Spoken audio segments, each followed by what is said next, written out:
In today's video, I am going to teach you how to send emails with Brevo. By the end of this tutorial, you will have an email campaign designed, assigned to a recipient list, and sent right away. I will walk you through each part so you know exactly what to click and why it matters. Start by looking at the left sidebar in your Brevo dashboard. Find Marketing, then click Campaigns. This is the area where Brevo stores and manages your email sends, including drafts, scheduled campaigns, and past results. Keeping everything in one place makes it easier to stay organized as you create more campaigns over time. Next, click Create Campaign. When Brevo asks what type of campaign you want, choose Email, then Continue.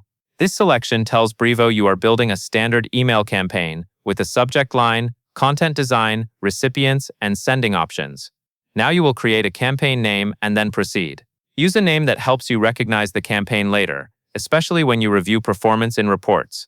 A clear naming style is useful if you run multiple promotions, newsletters, or announcements. After that, click Design Email. This takes you into the email builder workflow.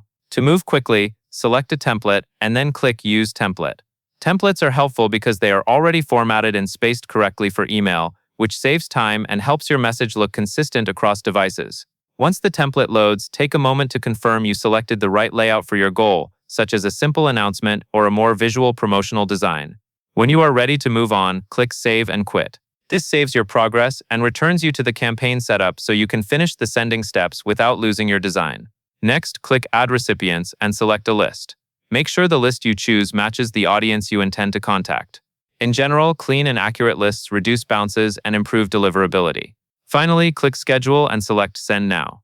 This tells Brevo to send the campaign immediately. Before you confirm, it is a good habit to pause and double-check that your email design and recipient list are correct, since sending starts right away. That covers everything you need to know.